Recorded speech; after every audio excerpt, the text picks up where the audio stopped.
Good evening and welcome to the Center for American Progress, President Obama's new employment agency. This is in part an event about a book, but it is also more, I think, an event about the people whose lives and whose stories made this book necessary. Advocates here in Washington, D.C., inside the Beltway, often talk about giving a voice to the voiceless, you know. And all of us, I think, in this room, I'm sure there are many who travel to places like Sudan and know there's something wrong with that phrase, the voice to the voiceless. You know, Sudanese, Congolese, Somalis, and Ugandans, they are not voiceless. They have very, very strong voices. And we just have to decide collectively to listen.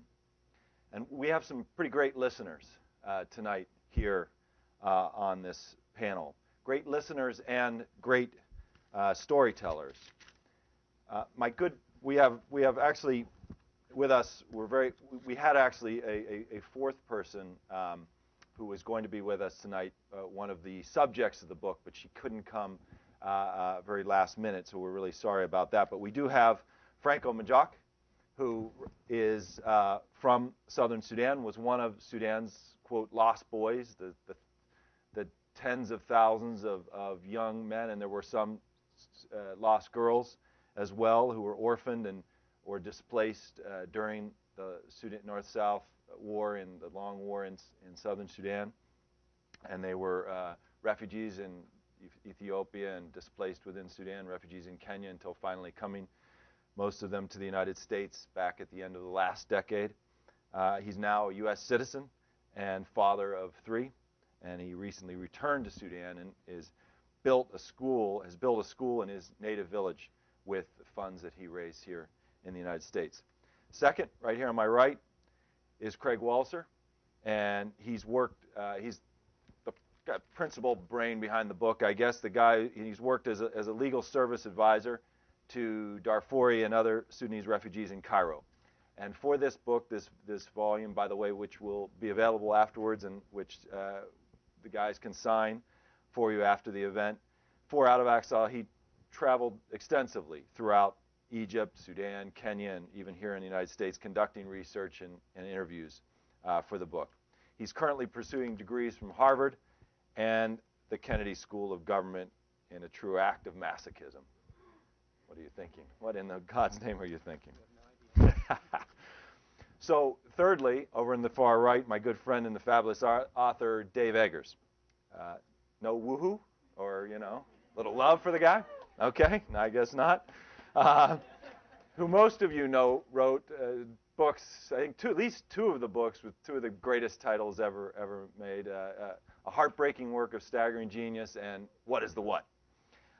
He founded McSweeney's, which is the neatest publishing house in all of America. I urge you all to look it up, to Google it if you don't already know McSweeney's, and purchase liberally from it. He co-wrote the movie script Where the Wild Things Are, which is forthcoming. Or did you? Kind of? Yeah. How did I know that? Come up. Yeah. Is it any good, by the way? I don't know if it's any good. We'll see. And he co-founded the Valentino Achok-Deng Foundation with Valentino Achok-Deng, surprisingly, which is improving educational opportunities for Sudanese children in Sudan and the United States. Again, the book, Out of Exile, in the back, and these guys will be available to sign afterwards. So we're here in part because Sudan has known only war for the better part of its independence since 1956. Darfur is just the latest manifestation of a diseased state, which is at war with much of its periphery, north, south, east, and west of the country. And the North-South War, for those of you that don't know, most of you probably do, but the North-South War that preceded the current genocide in Darfur was 7 times as deadly as the war in Darfur has been so far. Now, one of the children of Sudan's North-South War is Franco. And I thought it would be good, Franco, for us to hear your story first, please. Thank you. Um, I would like to thank everybody for coming here to listen to us. Uh, one of the things that we were suffering a lot in southern Sudan when the two war occurred was that nobody was listening to us and nobody know what is going on in southern Sudan. So I'm glad to see now there is awareness and people come to listen and know the history, what happened in southern Sudan. My name is Franco Majok, originally from southern Sudan, and I'm now a United States citizen. I live in Boston area. I married and I have 3 boys, and I have been there for 9 years. My father came from a very, very poor family in Dinka tribe, and it's a poor in Africa when you don't have something to eat, you don't have clothes, and he has 3 brothers and 2 sisters. And in Dinka, when you marry by paying the cow for the dowry. And my father has the youngest one. His father was able to marry to the first and second, and then he was unable to marry for the third one and my father. And that forced my father to leave a village and go to the town and work for the British. And then they hired him as a police officer. And then when he went back to the village, he learned the value of education, and he sent back his kid to school. And one of my oldest brothers went to school and went to the high school in Rumbek Seniors and Rumbek High School. When the first war started, my brother was in Rumbek High School, and he joined the movement Anyanya want to fight for the government. And the Sudanese government was intense, want to punish our family. So we have to scatter, and it was about 6 to 5 years old. I have to escape to Congo Republic, and then I came back in 1972 when the peace was signed. And then after 10 years, in 1983, the second war started. I am from the northern part of southern Sudan, northern Barakazal, which is close to the north. And the beginning of the war, we experienced it in the northern Barakazal because we are neighboring 2 Arab tribes, Masiriya and Razekat. And the government armed them at that time and encouraged them to come to the Dinka land to loot and destroy and take the kid for the slavery. And I was affected to that. I was a young person, and they came killing people, and each family felt that this is too dangerous. We cannot keep our kids here. So everyone was running to his own direction, and I managed to escape to get away from Sudan as a young man by myself and find my way to Khartoum. I didn't run to Ethiopia because it was too hard for me from northern Barakazal to go to Ethiopia. So I have to run to Khartoum. And when I was to Khartoum, to them it was like it's a safe because I can't do anything to them. I stayed there for some years, and then the situation was not encouraging for the security. So I have to move to Egypt. And then I stayed there for 10 years and come to United States in 1998. Looking to what happened to us in southern Sudan, we lost 2 million people in 22 years. Nobody was asking about us. Nobody know what is going on in southern Sudan. Can you imagine today if the population in Chicago is just killed, something just wipe out the entire city at night, and then tomorrow morning people wake up and nobody talk about it? It will be something very unusual in this country, and that is what happened in southern Sudan. There is a problem, big problem in Sudan. Why there is this war? As John just mentioned, there would be no war in Darfur if there is no war in southern Sudan. Darfur was caused by what happened in southern Sudan. Sudan has a lot of problems, and there is one big problem that people need to pay attention to it, the problem of identity. That is what is causing all these problems. The people who are holding the power are Arab and Muslims, and they have very narrow philosophy that all country has to be Arabized and Islamized, and that is what is causing all these problems. And that's why there is a neglect to hear that in Sudan we have some marginalized areas. Southern Sudan is one of the areas who has been marginalized since 1956 until 2005 when we signed the peace. But you can see in southern Sudan we experienced 2 terrible wars. The first war was for 17 years. The second war is for 2 decades, and we lost 2 million people. We signed the peace in 2005, which I think was one of the best investment we got in southern Sudan until today. But it's a piece of land like Darfur. People have to know that why people are fighting. They are not looking for trouble. These are the people who are asking for equality in their country. They need education, they need health care, and they need to have freedom in their own country. But they are denied by the philosophy of the Arabites and Islamites. Thank you. Franco. Next, Dave, you have this extraordinary partnership with Valentino. Part of it comes out, at least in the stories in the book, What is the What? But you and Valentino went to southern Sudan in 2003 to Mariel Bai, Valentino's home. And that sort of seems to me where maybe the genesis of the book, this Out of Exile, began. Can you tell us a little bit about that history?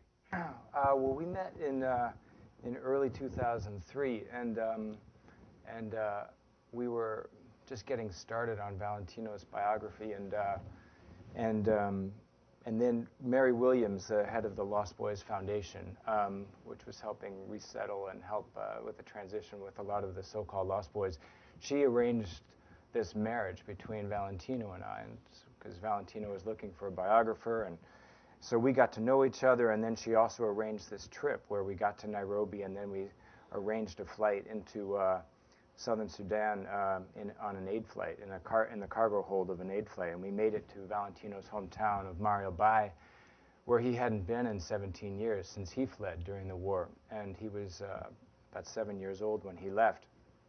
And so this plane actually landed on an airstrip that bisects his town, and his mother and father and some of his brothers and sisters were there to meet him, and he hadn't seen them since, he was 6 or 7. He barely recognized anybody. But it was a very difficult trip for Valentino because at that time he had spent 3 years in refugee camps in Ethiopia, 10 years at the Kakuma refugee camp in Kenya, and then he was resettled in the U.S. in 2001. But seeing what had happened to his hometown, and because it had just barely, there was a ceasefire in place at that time, but the peace wasn't signed for a couple more years, so the town was just barely getting back up off of its knees, and the latest militia attack had taken place less than a year before, so it was still a very broken place, and so Valentino felt that he, even though he had lived through unimaginable horrors, felt like he had been lucky, that he had had it easier than those who had lived through the war in Mariel Bai. And so he felt the responsibility to do whatever he could for them from the U.S., which is the case with so many of the Sudanese immigrants here in the U.S. It's been incredible just seeing so many projects undergone. And but during that trip, there was a nonprofit working in the area called Save the Children who was helping to resettle those who had been abducted and enslaved in the north during the war. And one of their aid workers introduced Valentino and I to 3 women who had been returned to Mariel Bai. They had each been abducted when they were between 6 and 9 years old. So this was, 13 or 14 years before, and had been taken to the north to serve as goat herders, taking care of animals, and also working in the home. And then later on, 2 of the 3 had been given as wives or concubines to wealthy farmers. And then Save the Children and other agencies had helped resettle them to where they had been abducted from Mariel Bai. But at this point, none of the 3 spoke Dinka. They didn't remember anything of their hometown. They only spoke Arabic, and it was an incredibly hard transition. And 2 of the 3 women had to leave their children that they had with these men back in the north. And so we met these 3 women and spent an afternoon talking to them, and it was very difficult for everybody involved, and very difficult for Valentino because, to be faced with these realities, because some of his schoolmates, when he was 6 and 7, he had seen them packed off and abducted on the backs of horses and donkeys and in carts, and when he had left his hometown. And so to see these women, approximately the same age, returned it was incredibly difficult. And so Valentino and I talked about, as soon as we could, after we got his story written, we were going to try to give an opportunity for all, especially the women. We wanted these women's voices to be heard, so we planned on doing a book of oral histories of women's experiences during the war, in particular those who had been abducted. And it took a while to get Valentino's story written, and also to get this book together. And that's, Valentino and I were speaking in Boston, and Craig was at the event, and we talked to him afterward. He said he was going back to Khartoum that summer, and we were looking for help, people that could also interview women still in Sudan and in the camps. And so that's where Craig came in. And so Craig took over most of those interviews, and Valentino and I did a few more in 2007 in his hometown, but Craig did the brunt of them. So basically anyone in the audience here could come up to you afterwards and end up writing a book with you. Yeah, that's about it. That's how it works, I think. Yeah, that's how it worked? Okay. No, we really did. We gave Craig a flyer. We knew he was going. We didn't expect him to do such a thorough and I think really a phenomenal job. But during that time, it was Valentino that really sort of was impressed with Craig and felt like he knew what he was talking about, and that he was sincere. So you're still trying to get a beat on him, right? Yeah, I'm not so sure myself yet. It takes me a little longer, but yeah, but we're just warming up to each other after 4 or 5 years. Exactly. You know, the interesting thing about this is, you know, the stereotype of refugee stories, you know, is this terrible victims and you know, helpless and dependent, because, you know, somehow the huge aid industry, understandably, is partly dependent upon that image that, you know, if we don't give, if we're not compelled to give, that person's life could be extinguished, or that person's life could be materially much less comfortable. And what's extraordinary about this book is that, you know, suddenly these stereotypes just get unmasked, and human beings emerge in such extraordinary diversity. And refugees, you know, again, we think of, you know, these tents and camps and thousands of, but refugees come in all kinds of situations and are struggling and seeking to better their lives and themselves, and to get back home often in so many different ways. And you're part of the fascinating thing about this book is you see this extraordinary panoply of human struggle unfold in these pages, story after story.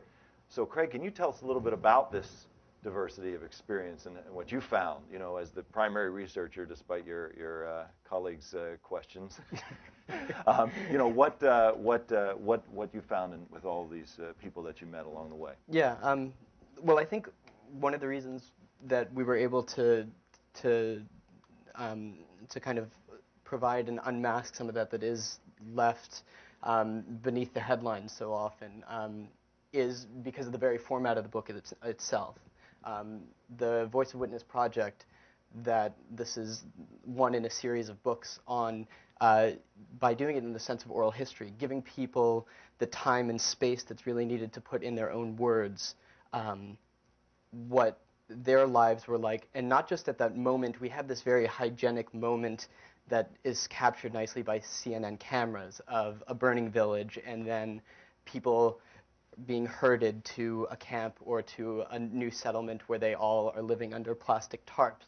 But what we're able to, what people actually have is a life that existed beforehand, and then a moment that comes to that transition that we focus on very often, and then what happens afterward.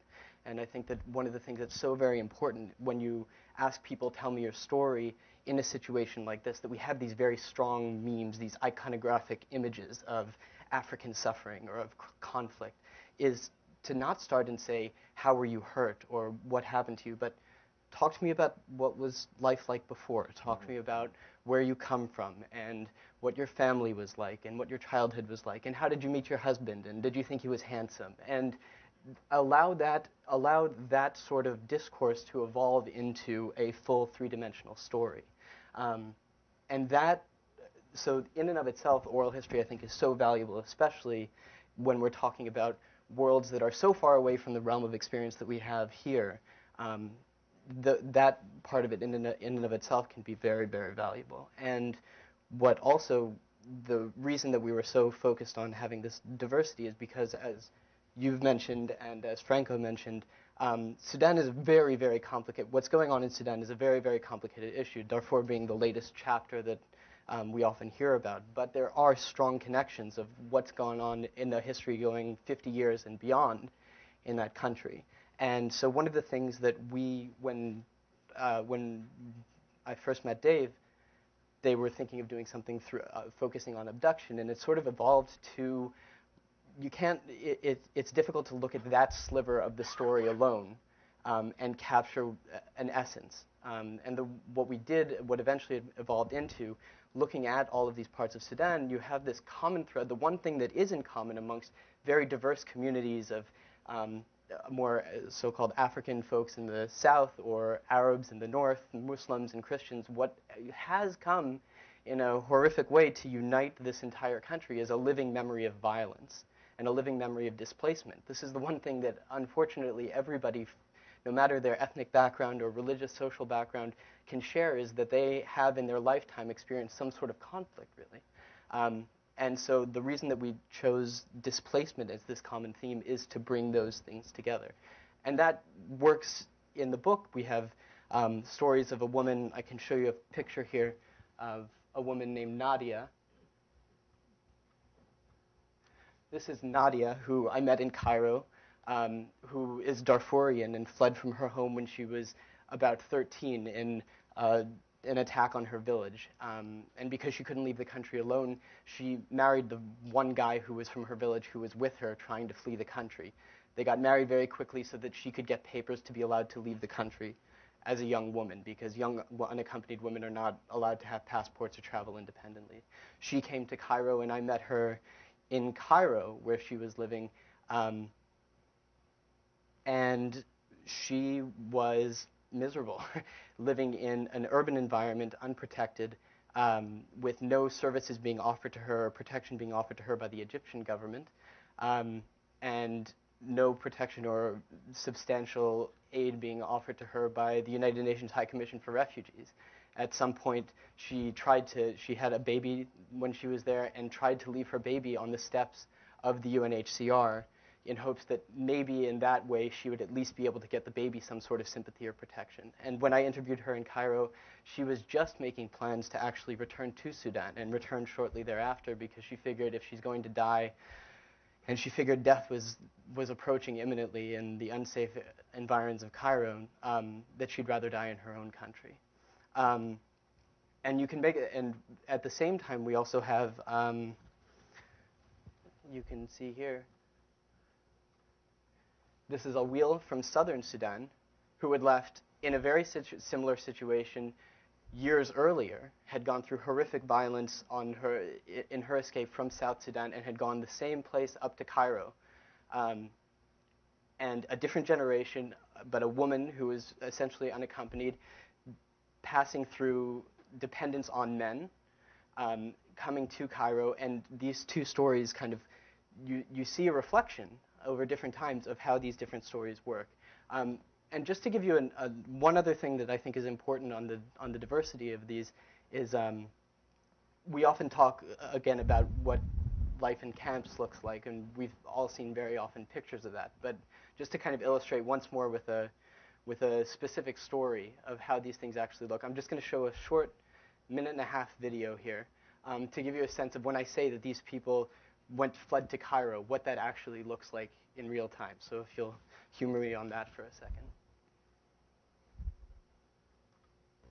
الناس طلعت من السودان هناك عندها مشاكل ومهاجرة، جات هنا لقت مشاكل أكعب من المشاكل كانت بتواجهها هناك. ناس عايشين في توتر، في حرب نفسية، يعني كل الطرق بقت مقفلة، معيشة صعبة، تجاهل من المفوضية، ضغط من المصريين، من الأمن المصري، من الشعب المصري. يعني لا قاعد هنا من غير قيمة، لا معتبر ذاته إنسان يعني عايش. أول شيء الحتة دي ما هو المفروض لا يقعد هنا. كلها مجارمة وبلطجية ومروجين بتاعين حشيش وبتاع مخدرات، لكن هم بقوا مضطرين. أنا من الشباب بتاعنا أوتلو كويس، وأساسا سموه أوتلو اسم ساكت، يعني هم جميع الفنان توباك، وتوباك كان يعني البرنامج بتاعه اسمه أوتلو، يعني أساسا مش سموه أوتلو عشان هم خارج القانوني هذا، لا، شباب حبوا بعض وشايفين الانحراف في مصر كويس، حاولوا يقفوا مع بعض يساعدوا بعض. عندنا حد مسافر، حد عيان، حد يعملوا له مناسبة، العيان يدعموه، كان يلقط من بعض قرش، لأن الوضع صعب هنا.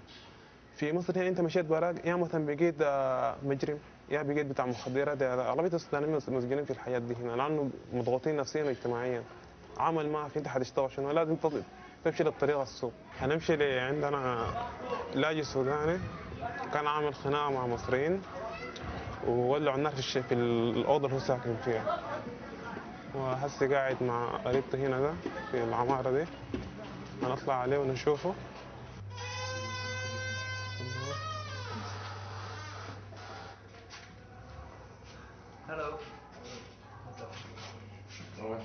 طبعا ده أخونا قدري، كان من ضمن اللاجئين المتصمين في مصطفى محمود. الشارع كله بالليل كله يعني الناس مسطولة، كلهم بيشربوا حشيش، أي حد سوداني بيجي ماشي بالليل بيحتووا عليه. وعمل معاهم خناقة مع المصريين وخلوه لما دخل الشقة بتاعته ولعوا فيه النار، بعد ما سقوا الشقة بالبنزين أهي تمام. ده كله جسمه كده اتحرك. أنت عايش براك؟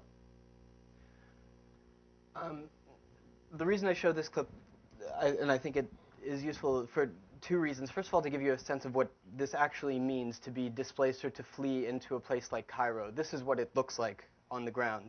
And there are just a slew in this short testimony that this guy is giving, just a slew of small issues that you can bring up that are really important central issues to the phenomenon that maybe we need to be thinking about a little bit more. I mean, obviously, someone who's living underground in Cairo, the Egyptians are not giving protection to them in any meaningful way, and that means lack of police protection, lack of access to education or health care.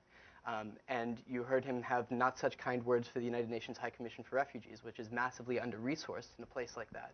And so it ends up being a very antagonistic relationship between the Sudanese community that's there, and there are hundreds of thousands, if not millions, of Sudanese who are in Cairo.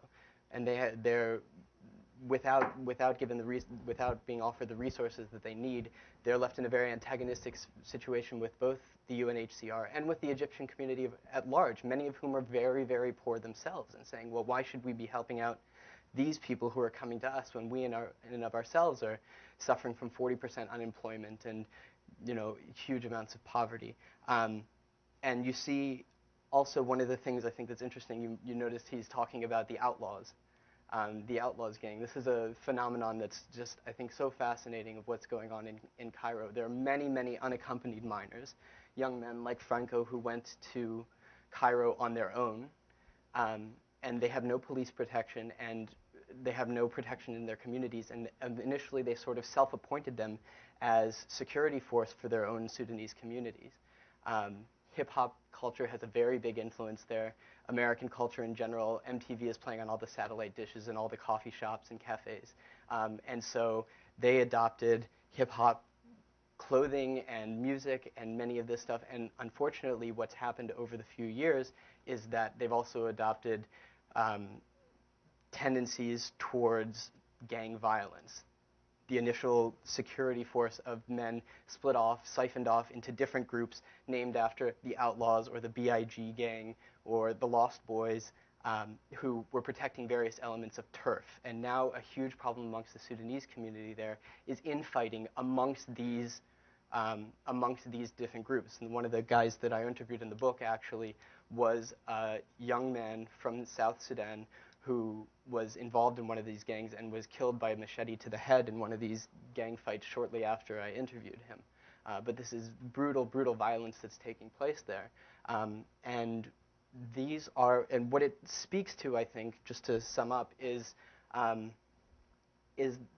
this focus, if you're going to take people as a person, thinking about how can we help, There are many places to help that are beyond that moment of the burning village or that moment of masses of people in plastic sheets. What's happened amongst the displaced people in Sudanese culture in general is there's been a real tearing of the social fabric.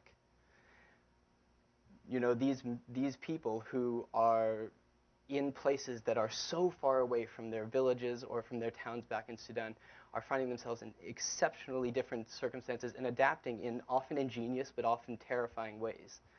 And that's somewhere really to be thinking about this and finding the positives in it. At the same time, members of these gangs are Southern Sudanese and Darfurians and Northerners who never would have come in contact with each other, that are creating new generations of integrated Sudanese. But those are things that need to be thought about that are far beyond the normal headlines and look at what happened, where people have come from before and where they've gone afterwards. Excellent, thanks. You know, we often think as we see the situation deteriorate slowly and steadily in Darfur, it's hard to imagine a solution there. People feel a lot of hopelessness now about Darfur. And I think that one of the principal obstacles we have as those of us in this room who would advocate for a better future, for peace, for security for the people of Sudan, is this feeling of hopelessness that pervades the average person's perception of what goes on in these places, in war zones in Africa. And so we wanted then next to take you all briefly to one of those places and show you that, in fact, the capacity for Africa, and in this case Sudan, the capacity for transformation is potentially limitless. 7 years ago, the Darfur of the day globally was southern Sudan. It was a place that most analysts thought could never be resolved. The war had gone on, as Franco said, 2 million people dead, millions more displaced. And yet, today, 3 years after a peace deal was signed, 4 years now after a peace deal was signed, largely driven by the United States working closely with African nations and European states, the people of southern Sudan are returning home, and investment is occurring, and peace is returned, in part, tenuously, to the south. So each of us has traveled there rather extensively in that period of time, and I wanted to give little snippets here of experiences. Franco, tell us a little bit about your experience going home after all the years growing up in the midst of a war, and then being able to go home and seeing how things had changed. Well, thank you. I went back since the peace was signed, I think now 5 times. The last time I was there was in November. When I went back in 2005 for the first time, what I saw in southern Sudan after the peace was signed and what I saw in 2008 is a huge difference after the peace was signed. Going back with my experience, I was just going to visit and see my family and look to southern Sudan how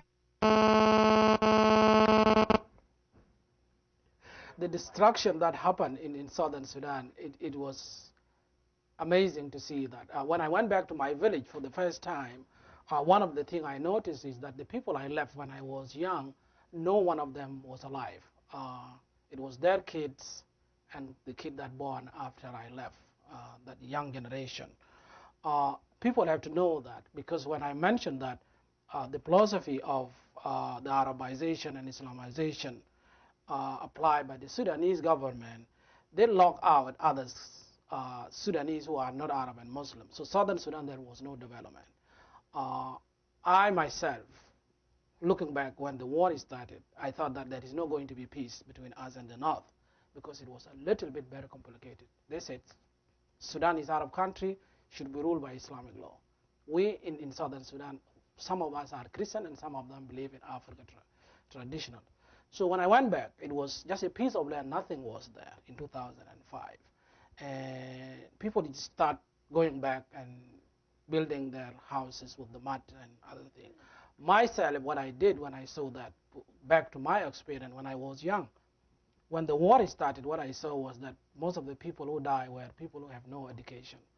They were vulnerable in the middle. They were easy to be killed. I saw that a lot of people in my neighborhood who died. I saw that also, that people with education at that time, it's easy for them to get out. Either they join any sides and they defend themselves. I saw that when I was in southern Sudan, that nothing was going on, and it was intentionally done by the North. If you go to Khartoum, you will be surprised. Schools are going on. There is electrics. There are buses. In my life, myself, for me to taste the Bipsy, I have to go to Khartoum from southern Sudan to get it. There were no Bipsy in southern Sudan. So when the peace was signed, it turned around a lot of things in southern Sudan. People don't believe that, if you can tell. I know when I was young in Juba, there was one hotel called Juba Hotel.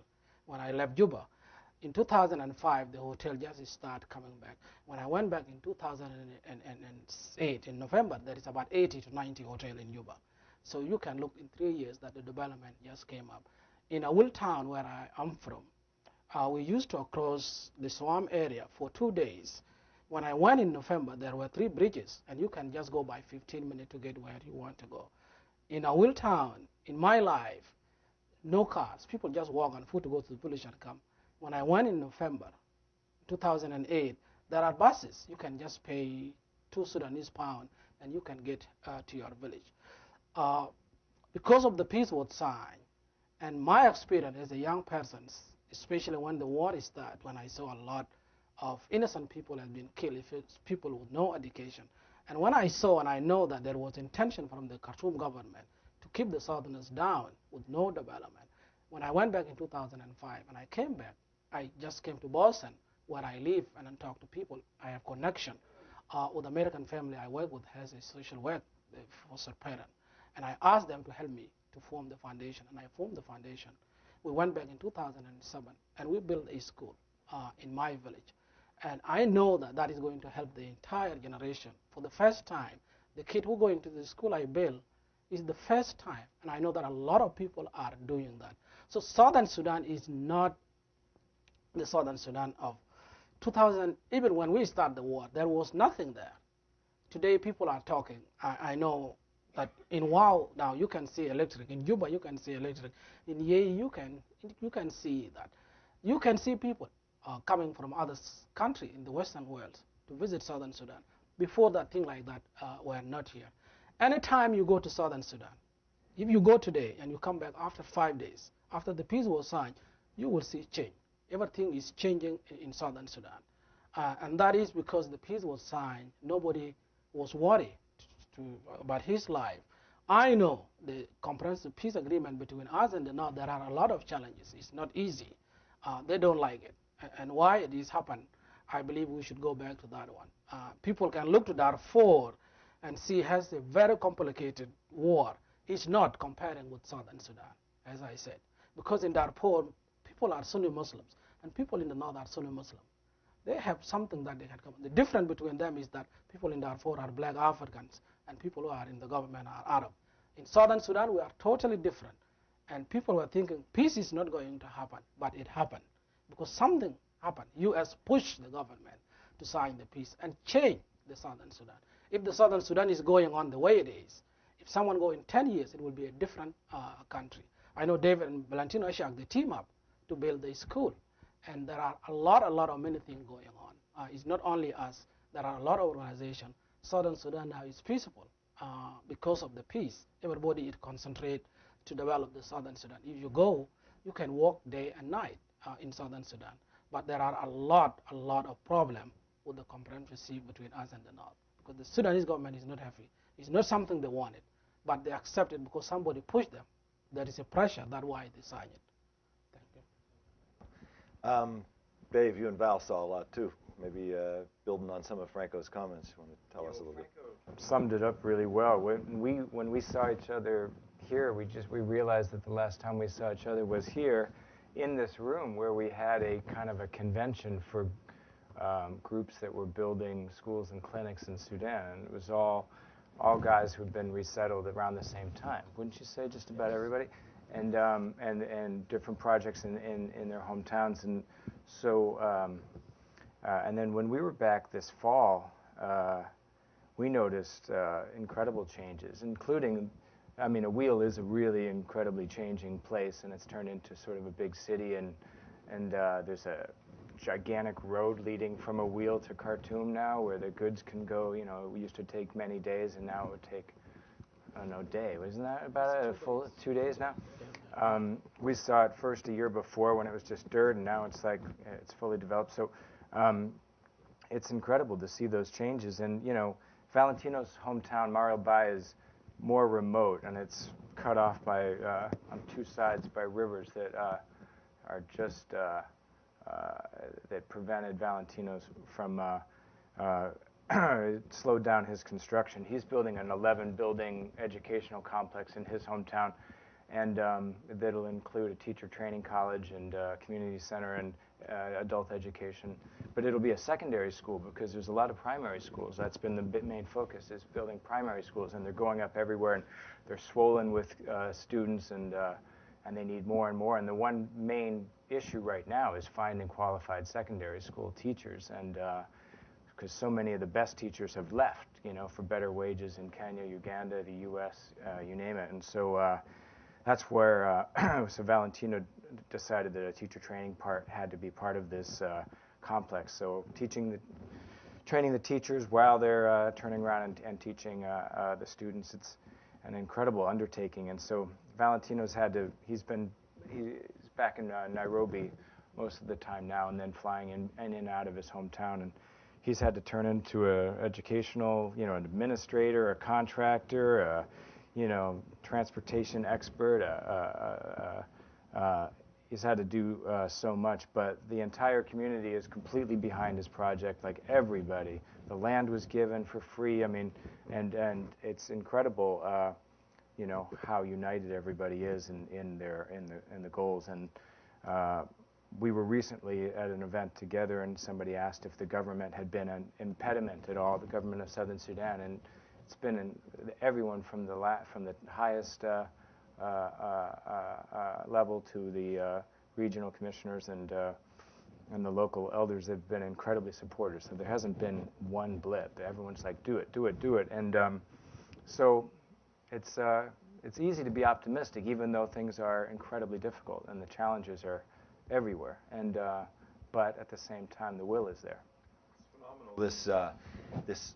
This existence of or the surge of diaspora investment that you see that you guys are talking about in Southern Sudan. You see it in Liberia and Sierra Leone and Mozambique after the war, Angola, all these countries where as soon as there's just an acre of peace, you know, and stability, people just dive back in and see how can they contribute to the reconstruction, rebuilding, redevelopment of their home. And you saw a lot of that, you know, in your interviews, this diaspora phenomenon. Do you want to say anything about that? Yeah. I think certainly there's a huge movement towards repatriation in the South. The closest that I came to that was actually when I was in Kakuma refugee camp, which is just on the Kenya-Sudanese border down in South Sudan, northwest Kenya, which had hundreds of thousands, we're not sure how many, but well over 100,000 Southern Sudanese refugees, many of whom, a couple of girls that I interviewed in the book had been born in had moved to the camp when just after they were born, so it was all the life that they had ever known. And there were trucks and buses every day leaving the camp of people that were going back to, I mean, the taxi cab drivers were, well, they were reeling it in, but they knew that it wasn't going to last forever, but they were just zipping back and forth between the camp in Kakuma and South Sudan. At the same time, and Panther, one of the guys who's another narrator for the book, who's actually back in South Sudan now doing development work, says a lot of people are going back and building houses, but they're building a lot more out of mud than they are out of brick, is the way that he puts it. Everybody is really excited about what's going, but they're holding their breath. Everybody's talking about there's elections and referenda that are coming up that are going to determine the power sharing structure in the country and who's going to be in charge. And nobody has much faith in what's going to happen there, or people really, or certainly the Sudanese themselves, are really holding their breath, not trusting in the other side much of an inch on that. So I think that's one thing that that really needs to be a red flag, and certainly on the mind of the folks that I've spoken to, is a huge, huge thing to look forward to, that they are not out of the woodwork yet, and they know that what they're building is can go back up in flames at a moment's notice. It really is a hold your breath moment in Sudan. Literally this coming week or next, we're going to get the ICC's arrest warrant issued for its first arrest warrant for a sitting head of state. You have the potential of a rapid deterioration of the implementation of that North-South peace deal. We have the trend line in Darfur that's very negative. So there are tremendous challenges, and this will be our last little segment of our discussion, and we'll turn it over to questions and comments in a minute, so be ready. But to close this part of it, I wanted to ask each of you, with those extraordinary challenges that Sudan is facing now, what do you think ought to be prioritized? What should we be, as people who care about Sudan, what should we be focused on? What should we be telling our government to do? What should our government be doing? Anything you want to talk about in terms of what we need to do now about the extraordinary set of challenges that the country of Sudan is facing today. Franco, tell us. Yeah.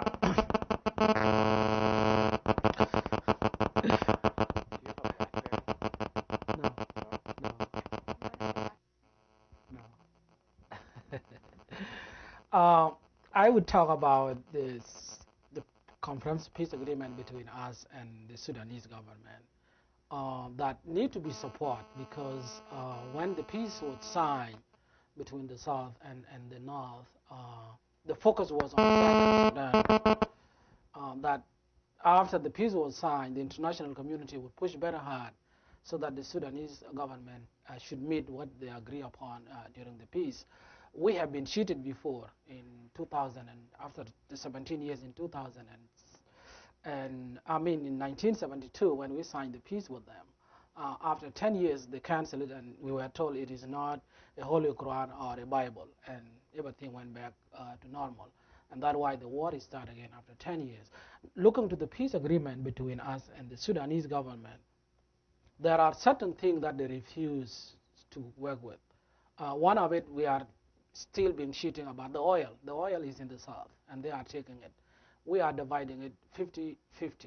But what happened now, because they signed the contract with Chinese when we were in the war, so the Southern Sudanese are not represented in the oil.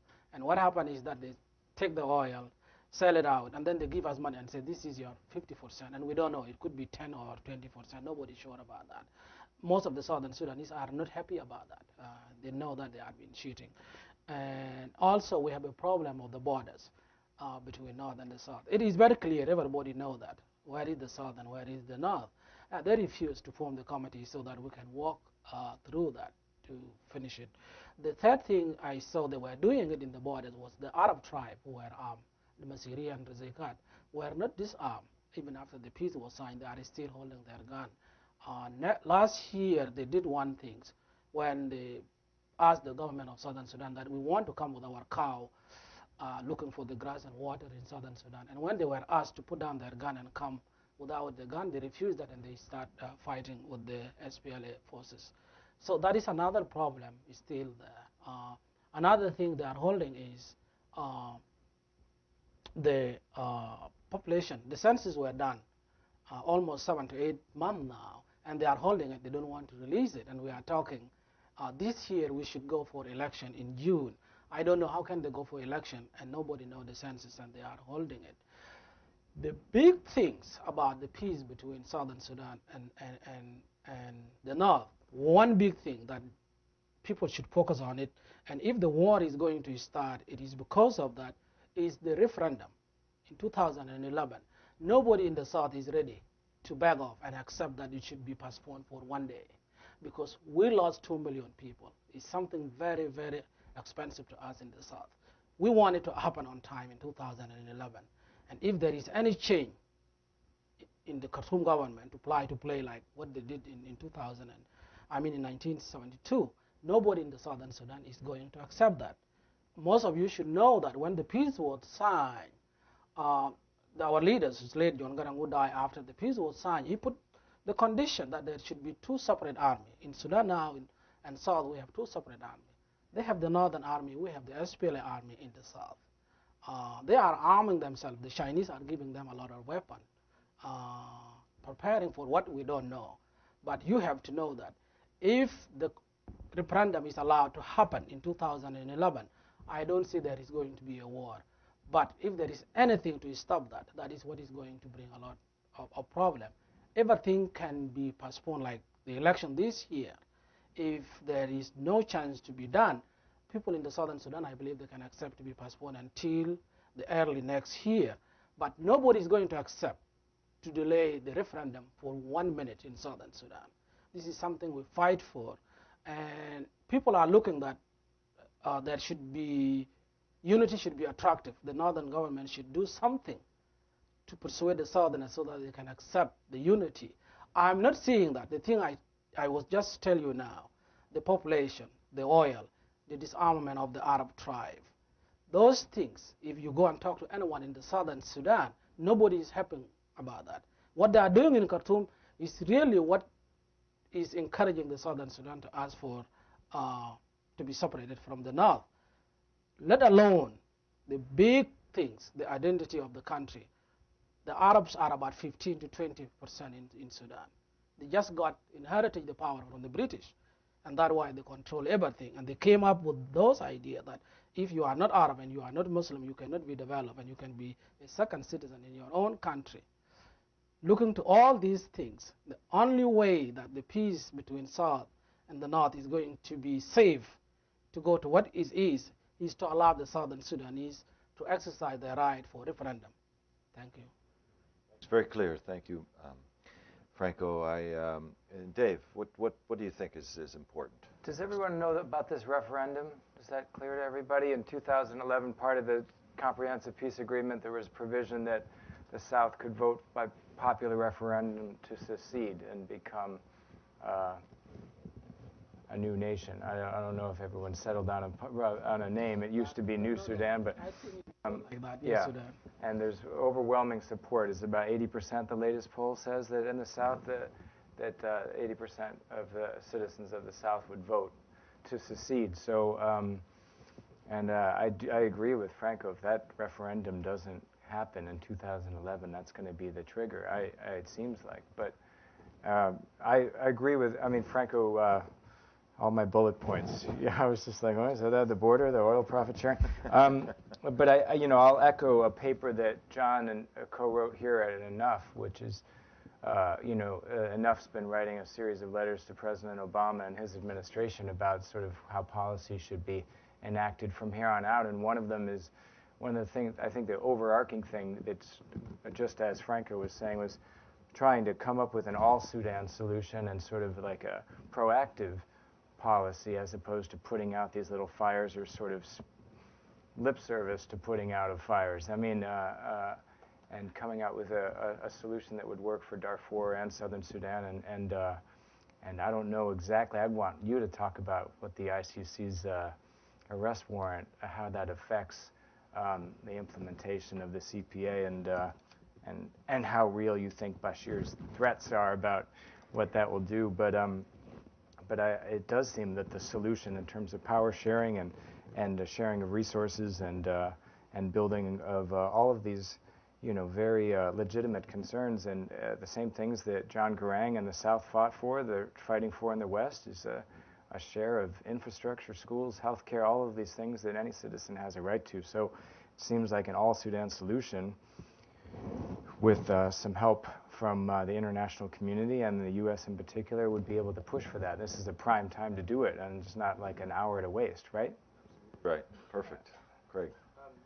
I'm terrified to actually prescribe much of anything in these situations. I mean, it seems like the more that I learn, the more terrified I get with that. But I think just a couple things like this referendum to really flag with it are and speaking to my experience and the folks that I'm still in touch with in Sudan, there are a lot, even if South Sudan, say, if everything goes smoothly and whether they vote by their own volition to gain independence, there are a lot of Sudanese who are forgotten amongst that group and who are undocumented in any sense of the word, or in outright hostile territory. One of the things that we spoke to a lot of people, and I spent a lot of time in the internally displaced person camps around Khartoum.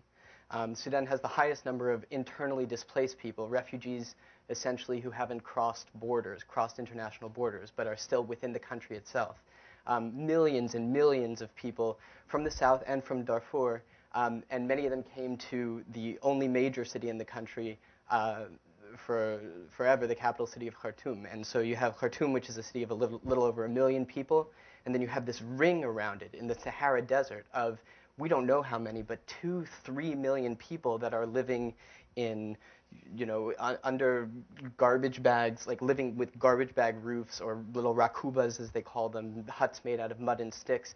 And to be honest, they say, God, I wish I was in Darfur right now, because at least all the aid workers are out there, working and supplying 1,000-calorie diets, and, there's some water and there's some level of protection. But these people in Khartoum itself have been forgotten about, because that's not where the focus is right now. But these people are extremely vulnerable, and imagine they're going to be right at they're right now subject to the whims of Sudanese security and having their homes bulldozed to make room for more developments. But imagine how vulnerable those folks are going to be if unrest occurs in the south, or every time unrest occurs in Darfur. Those are folks to think about. Folks that are in Cairo or Nairobi who who were denied refugee protection or found to have a lack of credibility by the UNHCR to be able to support status as refugees, who aren't eligible for repatriation funding assistance. And how do they get back? Or what are they going to be doing in Cairo if, as fewer and fewer SPLA, Southern Sudanese supports are there in Cairo and more of it's focusing back on the south? Who's going to be helping to keep them okay? And I think these are really, really important issues to remember, that for every refugee that's getting assistance and displaced person who's getting assistance, and bringing them back, and they're going to be so important for rebuilding that country. The experiences that they've had, the access to other cultures, to different organizations of society, to education in some cases, that's going to be so crucial to rebuilding the country. We can't forget about the ones who aren't on the paperwork or who don't make the first cut of resettlement. Like, those folks really need to, and they're scared right now. They're definitely scared. I guess the only thing I would add to these excellent notes and suggestions would be that, in 2001, fairly early in our previous president's tenure, he made a decision that the United States would do everything it could to end the war in southern Sudan. It was driven largely by political calculation. Conservative Christian groups in the United States were hammering the administration to do more about southern Sudan, demonstrating that advocacy does in fact matter. And he named a high-level special envoy, no different than Richard Holbrooke or George Mitchell, sent out Senator Jack Danforth, and the United States sent a team with Danforth, and they worked assiduously for 3 years and helped and worked with other nations and helped bring about the peace deal, that the fruits of which our panelists have talked well about today. I think the same point is facing President Obama, in that we as a nation and an international community have managed the symptoms of the war in Darfur now, the genocide in Darfur, for 6 years, thrown terminology around without backing it up with commensurate serious action. And he has a decision to make. And if he makes it, if he says, you know what, I'm going to put the full power of the United States government, working in tandem with our friends and allies around the world, in support of a policy to end the cycle of conflict in Sudan, not just the war in Darfur, but also the implementation of the peace in the north, between North and South and the simmering conflict in eastern Sudan and the far north, that this is going to be an important objective of my administration, and then puts the resources behind it. It's potentially the most cost-effective thing you can do in the next 8 years. Oops, 8? And I think that you look at the little bits of money that were put into the diplomatic effort that ended that war between the North and the South compared to the billions of dollars that were spent the previous 20 years on humanitarian assistance and other. It's a shocking argument for preventive investment. And we at the Enough Project with the Center for American Progress and the Genocide Intervention Network and the Save Darfur Coalition, a bunch of the groups here in Washington, are working to encourage this administration to engage in what we're calling very uncreatively a peace surge. You got the military surge in Iraq, the development surge in Afghanistan, and we're pushing very hard for a peace surge. What does that mean? A few diplomats, a senior envoy, a decision by the U.S. government working closely with other countries, just like what happened in southern Sudan. I think we can do the same in Darfur. We can bring the Southern Sudan agreement home to the referendum in 2011 and help that become a reality and help Sudan become a peaceful nation. I think we have that capacity, and I think that if we make the decision, a very serious decision, not one to be made lightly and not one to be rhetorically referenced and then not invested in, I think we can actually make a massive difference in the course of history in Northeast Africa. So with that, floor is open. Anybody can ask questions, comments, and ideas. We're wide open. You got the mic, so just actually, do you want to choose, or do I have to choose? You choose. All right, good. Bad chooser. Hi, good evening. My name is Lila Andrews-Bichon, and I work on conflict prevention in Africa for the Office of Coordinator for Reconstruction and Stabilization at the State Department. And so this is something that we think about a lot. I'm not a Sudan expert at all, but I do know that for the last, as long as I know, we've given more foreign assistance to Sudan than to any other country in Africa. Oh, I want to interrupt by saying, Mr. Eggers, you totally rock, and I'm really excited to be here with you.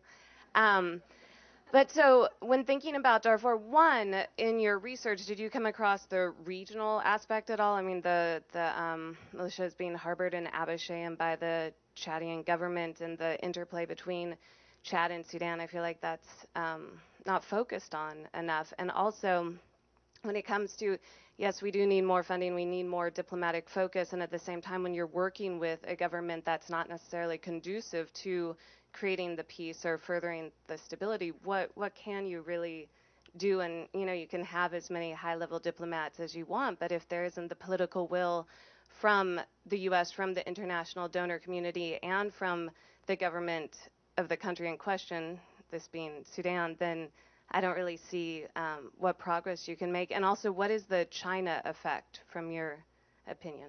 Thank you. Great name, lots of questions. Franco, do you have anything you want to respond? You go first. I think very, very briefly, yes, indeed, there are many dimensions to the war in Sudan. There's local dimensions, national dimensions where rebel groups are fighting the government, and then there's regional dimensions. And a number of the countries around the periphery of Sudan have at times been engaged, not surprisingly, in supporting rebel groups within Sudan, and Chad is the latest manifestation. I was just noting that tonight is a full moon in Chad. What does that mean? It means that the potential exists for the preparations are ongoing now for a rebel assault on the capital of Chad. So the Sudanese rebels Sudanese government is arming the Chadian rebels, and the Chadian government is arming the Darfurian rebels. And this isn't the main driver. This isn't the root cause of conflict in Darfur and broader Sudan, but it's a proximate driver. And I think that unless we deal with conflict on a number of different levels, that local level, which addresses some of the resource issues, which address some of the intercommunal issues, and other unsatisfied demands of people at the local level, unless we deal with the national issues, which involve fairly serious and significant demands by rebel groups and civil society groups for more equitable decision making and wealth sharing and the kind of things, the very practical things that Dave was talking about earlier, like just a basic chance at a decent livelihood and opportunities, basically.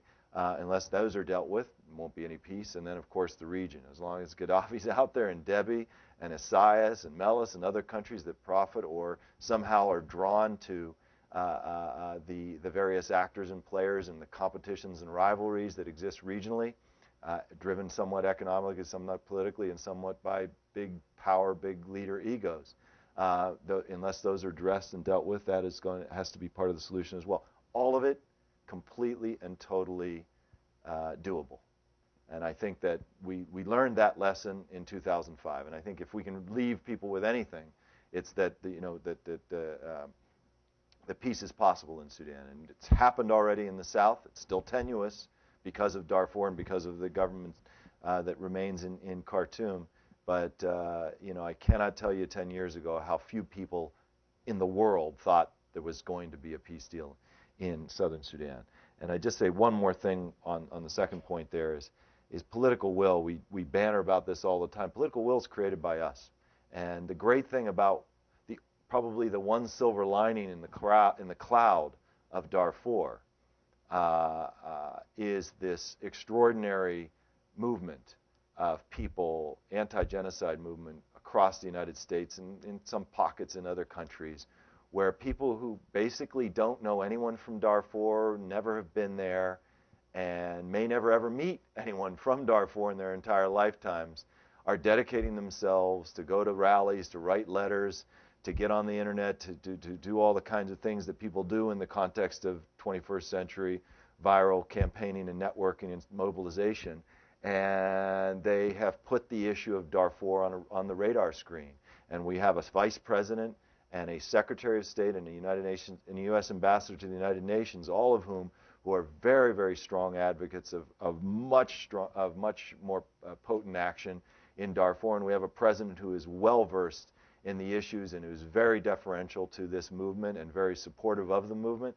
And we have, I think, now to redouble efforts of that movement to try to ensure that with all of the extraordinary panoply of crises that this president faces, that Sudan is not forgotten amongst that list.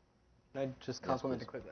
And I think you articulate well the enormity of the task in front, and then at the same time how doable it is. I think you'll agree that it's not going to be an overnight project, that this is something that has to be, to overcome these barriers has to be a long-term thing. And one thing that we can do to complement that at the same time, and at the risk of sounding like a broken record, is there are Sudanese people, a huge chunk and a crucial chunk of the people that are just as Sudanese as the folks that are suffering within the borders, that that are much more easily accessible, if you will, than geopetropolitics and Security Council resolutions and regional diplomacy and the much lower barriers to entry.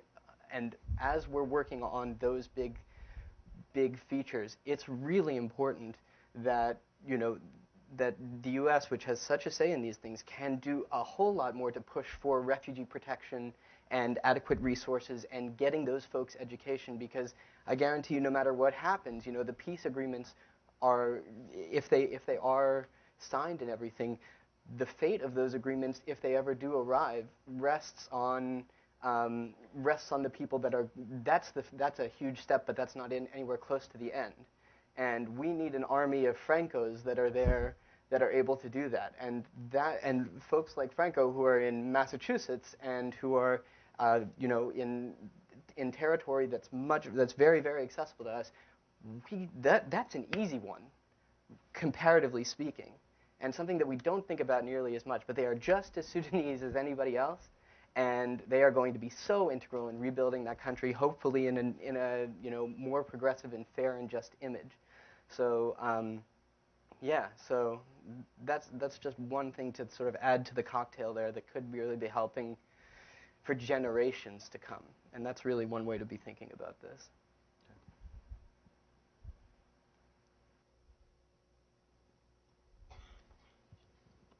Hello, Blair Glencourse with the Institute for State Effectiveness. We heard a lot about individual suffering, and I was wondering if you could just tell us a few of the stories that emerged through your interviews that gave you a sense that there is a better future and really restored your faith in humanity. Has your faith been restored? I've had the pleasure to meet some absolutely incredible folks while I was traveling around and doing this work. And some stories, I will say that not every story has ended happily. One of the narrators was killed shortly after we sat down and did an interview. The majority of them are still very much just as in limbo as they were when I conducted the interviews a year and a half or so ago. But there were a couple of awesome stories. I mean, the one that, just to expound a little bit on it, this woman, Awil, that I mentioned, who was Southern Sudanese, as a child escaped, was abducted and being put in one of these camps to be made into a slave, escaped from that, went up to the capital city of Khartoum, where she was basically forced into a marriage she didn't want to be in, escaped from that, and is now up in Cairo. And when I met her, it was through actually a lawyer that I knew. She was raped once by Sudanese military officers in Khartoum. And then when she got to Cairo and was looking for work, she was denied protection by the UNHCR because she didn't have documentation to prove that she was truly deserving of protection. They found a lack of credibility in her story because she didn't have documentation to back it up or didn't know specific dates. So she was sort of working underground. And in search for work, some men picked her up and offered her a cleaning job and then gang raped her. And she had a child from that. A couple of years later, still in Cairo, she was picked up by police officers for walking alone on the street at night, and they started to gang rape her. And she said this time she knew what she was doing. She said, "Fool me once, you know." And she told them that she was on her period, that she wouldn't be able to have sex with them, which is very taboo, but she could give them oral sex. So she starts giving them oral sex and takes a Kleenex from her bag and swipes the semen and goes to a lawyer and said, "These men with this car, this police car with this license plate, raped me. What do we want to do about this?" And she's fought, and she's still fighting. And it's the first case, as far as anyone can tell, it's the first case where a judge in Egypt has admitted DNA evidence into a case. The Canadian embassy has offered her emergency resettlement if she wanted. She could be on a plane to Canada tomorrow, but she's sticking it out in Cairo under threats to her life because she wants to bring these men to justice, and she wants to stand up and finally do this, because no Sudanese refugee has ever done anything like this within the legal system in Cairo, and you can't imagine how stacked everything is against her. And one of the perpetrators was son of a very powerful... The story just, I'm giving you like a slice of what is, we sat for 2 days and like, I think we sat for like 15 hours and told this interview, and I was sort of catatonic afterwards by just the incredible, that this human being actually exists, was pretty stunning. And she's still trucking along like the best that she can, and there are awesome Egyptian lawyers and American and British lawyers that are working on her team and risking their own safety for the sake of her. But she's like, as opposed to a cushy life in Vancouver right now, where she is there and she is pushing for this at risk to her own life. So there are incredible stories, and even folks who are still in Cairo. One of the guys in the book named Tariq, who was a Arab elite family, comes from like a family in the political leadership. He, as a college kid, was joining politically dissenting groups and was tortured and imprisoned by the government. So he too, I mean, this is again going beyond the monolithic good guys, bad guys that we have. Political dissent is not smiled upon in the capital city of Khartoum. And so he had to flee up to Cairo, and he's been there also without real refugee protection for years. Like, He gets sort of a basic guarantee that he won't be deported back to Sudan, and that's it. But he's taken that time, and he's, it was hard to interview him. We had to do it in little hour segments because he's spending his time without much work at all, helping other refugees there. He knows the system. He's been there for 5 or 6 years, and if you need a mattress, or if you need a fan, or if you need milk for your baby, like, he's the guy that knows how to get it, He's like, what was the guy in the Shawshank Redemption that knew how to get everything? Like, he's become that radar from MASH, just as good, and drinking his purple knee high, right? Wasn't it?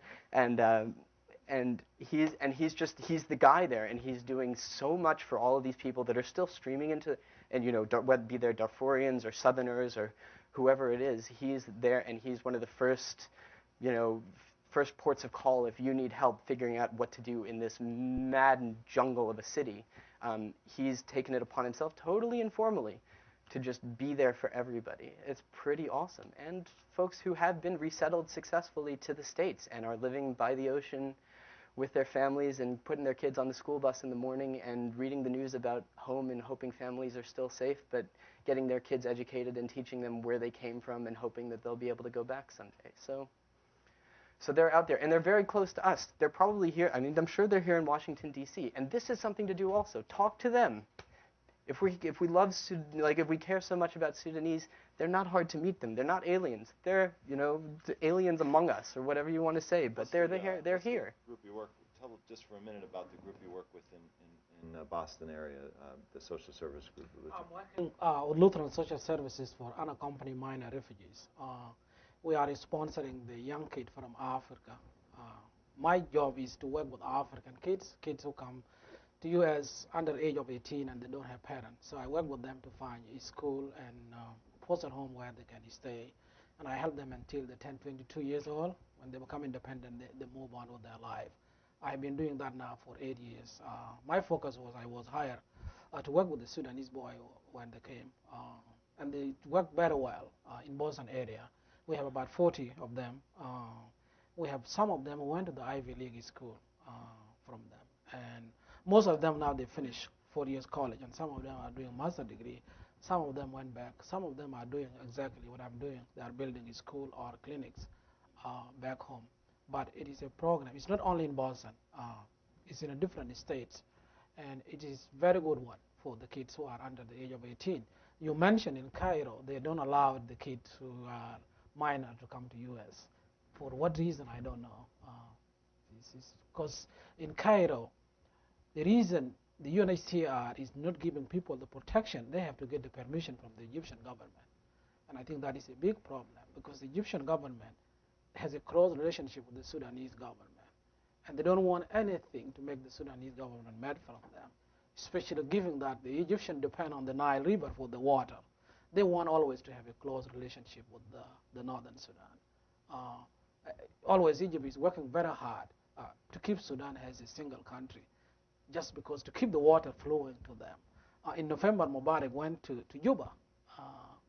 And if you look back, he is not always going to African country. And I was surprised to see him coming to Juba. And the idea was that to encourage the southern Sudanese so that they can vote for a referendum for the unity of the Sudan. Yes, president of Egypt. And the idea is to take the water to the Egypt. I know, I was in Egypt, and I know we used to live in one single bedroom, like 15 to 12 people, and we were not allowed to work. We stay there and all night, and then during sometimes we go to the churches to give us foods and some clothing. It's just items that we can use. And they said, oh, you are not a refugee if you are a Sudanese. You are not allowed even to go and do the interview with the UNHCR. But the UNHCR has to get the permission from the Egyptian government in order to do the interview and give you the protection. And that is very complicated.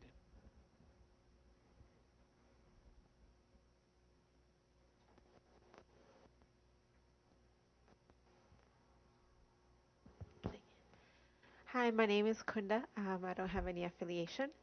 I was just wondering if you could talk a little bit about the role of the African Union and the United Nations troops in Darfur. Talking here, it might sound as though nothing much has been achieved, but we know there are thousands of troops on the ground but they haven't been successful, to say the least, in maintaining the peace. So I was hoping one of you could talk a little bit about that. Thank you. Well, just real briefly, I think we all know about the trials and tribulations of this force in the UN and AU force in Darfur. First and foremost, there's a structural problem here. Is they have been sent as peacekeepers to a place that has no peace agreement. So their mandate and their objective is problematic from the start. And we know even more famously that the troops that are there, and many of them are courageous, and many of them have done a lot of things on the ground, often outside of their mandate to protect civilians, are woefully, woefully under-equipped for the job at hand. And so the deal that was sort of struck, if many of you don't realize this, from 2 or 3 administrations ago, going back to President Bush Sr. And Mitterrand and Tony Blair, and their desire to basically provide the training and equipment for African forces if key African countries would commit to sending their troops in harm's way into these kinds of situations like in Darfur. So frankly speaking, over this last decade, the African governments have kept their word. They have sent their troops into these places like Eastern Congo, Somalia, Darfur, and the broader international community led by the French and the British and the Americans haven't lived up to our part of the deal, which is to provide the kind of support and equipment necessary to make their jobs have at least potential for some success, particularly with respect to civilian protection. So I think the takeaway is that first and foremost we need to work assiduously for a peace agreement in Darfur that will allow these thousands of peacekeeping troops to be able to do the job that they were sent to do. And then we have to make sure that they have the kind of equipment, particularly aerial mobility and intelligence gathering, that will allow them to be successful. Does anyone want to add anything on this? Okay. My name is Vidya Mahadevan. I'm with International Medical Corps here in DC. You've all mentioned that there are a number of visible changes happening in the South. And for example, in northern Barghazal, the road north from Awil through Malwakon, it provides access to the north and to the south from Khartoum. And there are many northerners moving into the south, and it's very visible in Awil. And I wanted to know if you think that these are sincere efforts at reconciliation or integrating the population, or if it's just a token effort to kind of pacify the Southerners.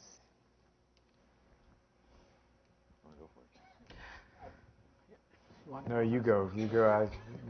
Well, the way I see it, I don't see any changes that is going to bring a good relationship between the Dinka in northern Barghazal and the north. That road is good there because it's allowing the good to come from the north to Awil, and then they go to Wau, and then they go to some part of southern Sudan. Last year, they used that road, they blocked it intentionally to punish people in northern Barghazal for 2 months, and the people were running out with everything. People have a different view about that, with the way they look to it. People think that if something happened, it will be easy for the Sudanese government to transport the soldiers and come and take Awil.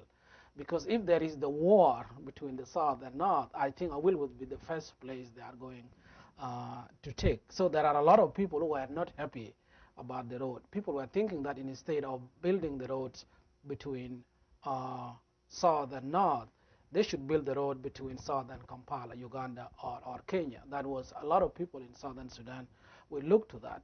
But when the peace was signed, people, including the United States and other African Union, people were in it to give time for southern Sudanese so that they can accept to be with the North after 6 years. People are looking for the unity. And one of the things they say is that let them interact by having the transport between the North and the South so that they can accept each other, because there was no road before that, and we were really cut off to the North. But I have to tell you, nothing is going to change that road. It can cause a lot of problem.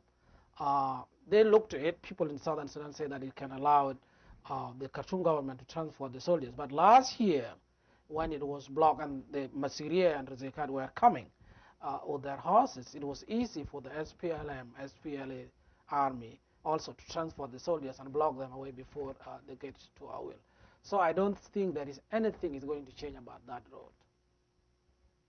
Do you have any insight there? Because that came up when we were watching the road being built, whether or not this was just a ploy to be able to move troops and arms quicker down to. Do you have any I insight? think that is definitely what the impetus. It was a government of Sudan initiative, wasn't it? It wasn't a dual thing. It was them building it with. Locally, they don't know who funded that road. Nobody knows. There were Scandinavian engineers involved. I thought it was like a Swedish company that had been contracted. Contracted by the government. Yeah, it's a function of government to build roads. It's just how they build them can be highly strategic and look so innocent to promote development, but actually are very much integrated into the war strategy, even during a time of peace. One more. Uh-oh, better be a doozy. No pressure. My name is Amy Kay. Thank you for letting me in at the last minute.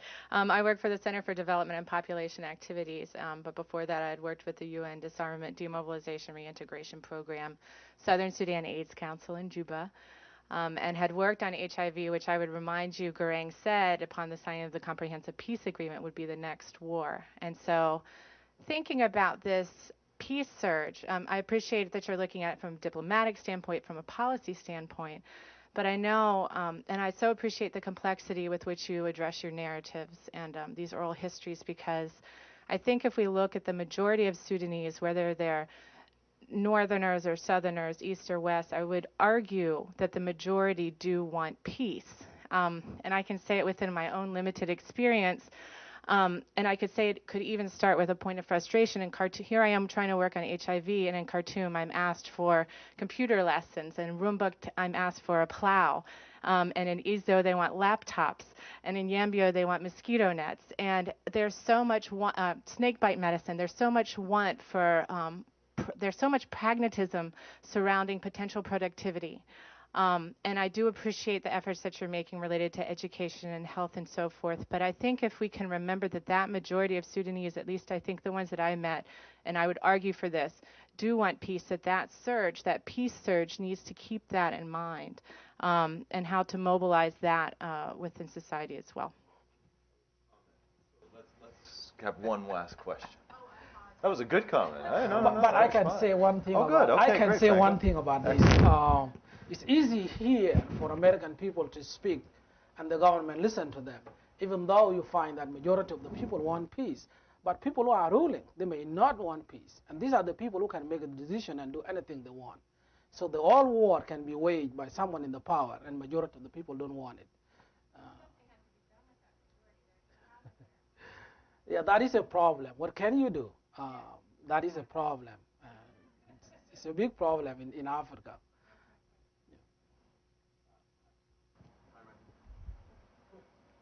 My name is Michael Andrews Vachon. Go ahead, put it. Okay. Well, all right. And I was wondering, in bringing empowerment or bringing the peace, is there a special role that, or what might be the special role that literacy plays? And is there a particular population to which literacy is a more important part of the equation?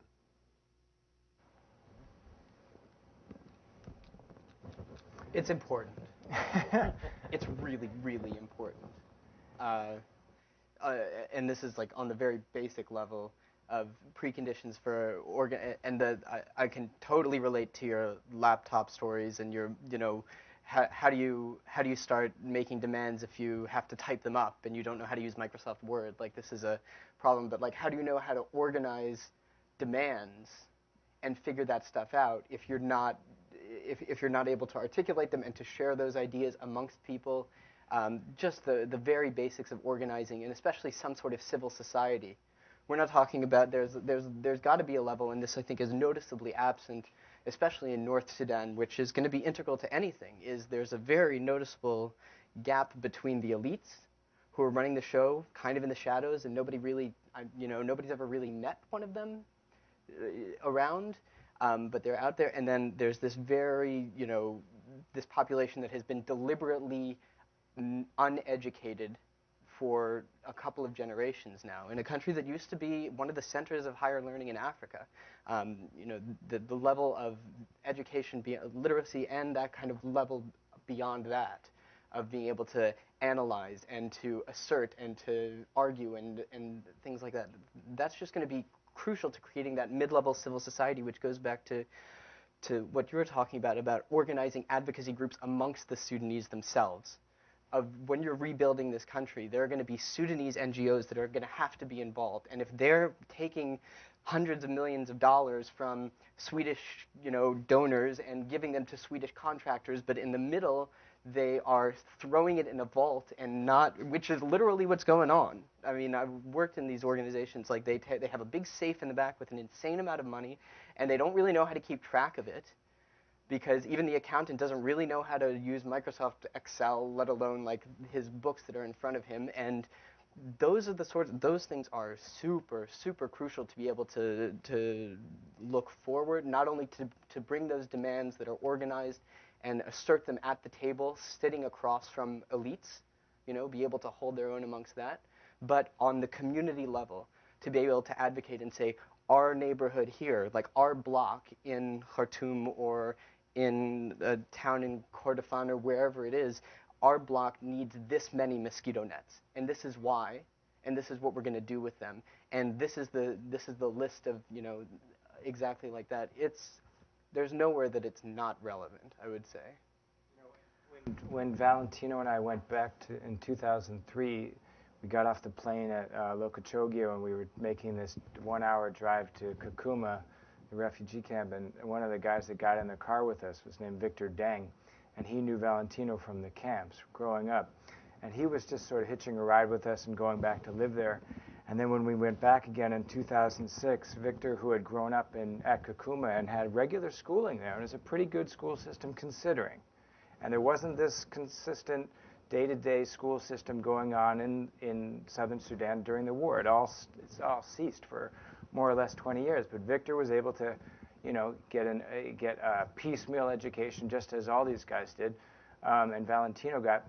When we went back in 2007, Victor was the acting governor of the Awil government.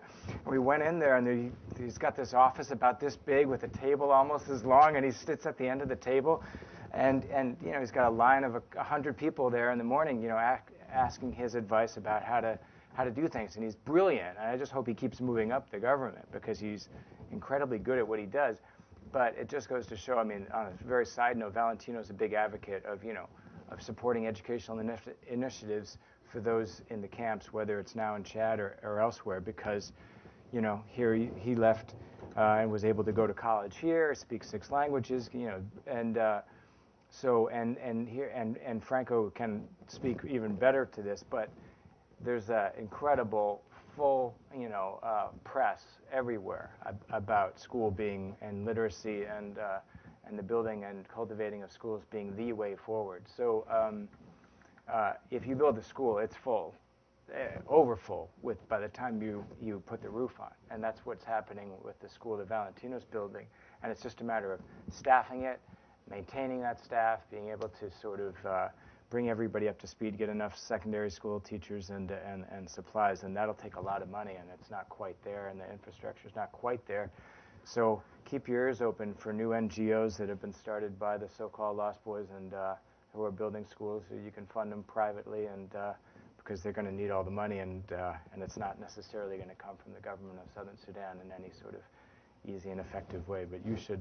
Yeah, I should say something. Especially with my life, I lost my brother Garang. It's my family. That is the only one killed among us, because we had education, because my father was able to send us to school, and we managed just to save ourselves. Looking back to southern Sudan, when the first war started, we have one high school, Rumbek High School. And when the war started, there was a student in Rumbek High School who joined the movement to fight for the freedom of the southern Sudan. And we were fighting actually for separation of the northern South.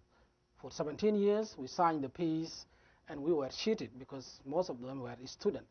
But look, in 1983, when the war started, it was led by John Garang, who has a PhD in Iowa State here in U.S., and he went back with a good idea.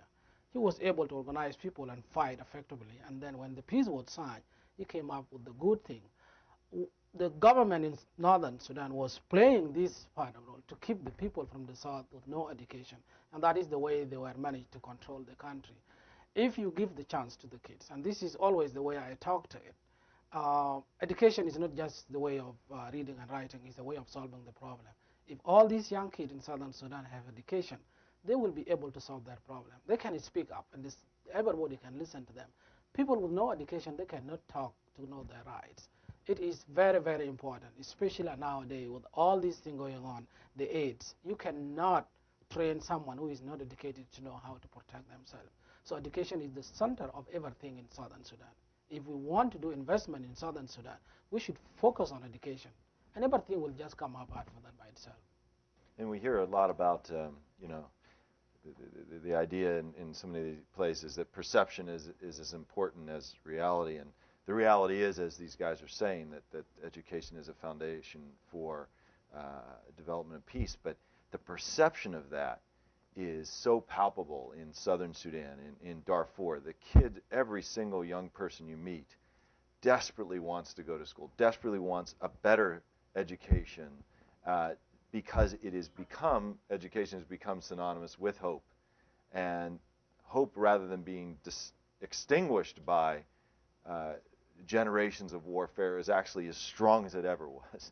And everywhere you go, the singular demand that you get from not only young people, but then parents of the kids is, can you support education? Can you help with the schools? So it's an extraordinary thing, and Dave was talking about it earlier, you know, to see this utter phenomenon of lost boys and girls and Sudanese refugees in the diaspora who as soon as they have a dime, you know, take 8 cents and try to figure out how they can put it back into their home community. And often it's in the form of the symbol of hope, is school.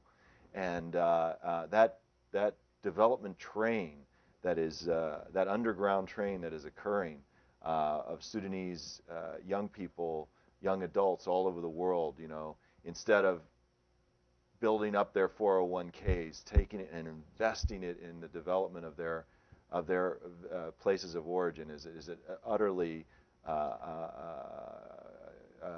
spellbinding, inspirational thing, and I think we can learn a lot from that here in terms of commitment to family and community and generosity and all of those great values that one feels the second that you get off a little Bush airplane and go into southern Sudan or into Darfur. So I guess we're done. Thank you, everyone, for coming.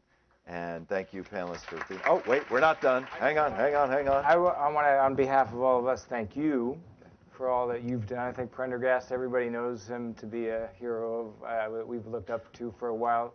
And when I started, you know, working with Valentino and writing that book, you and Gail Smith here at Center for American Progress were the first two people I started talking to. So just want to thank you for all your continued work, for having us tonight, for the Center for American Progress, for having us, for the Enough Project. And my last thing is, even if you think you know, and so many of you guys have expertise in these issues, this book is phenomenal. It'll awaken you. It'll tell you things that you never knew, and it is a really gripping book. It's not dry. It's not, you know, we try to make it readable to any interest level, and even if you thought you knew it all, you'll learn a lot of new things. And they're going to be back there in the back signing, so please hang around, grab one, and give these guys a chance to talk to you and sign it. Thank you so much, fellas. All right.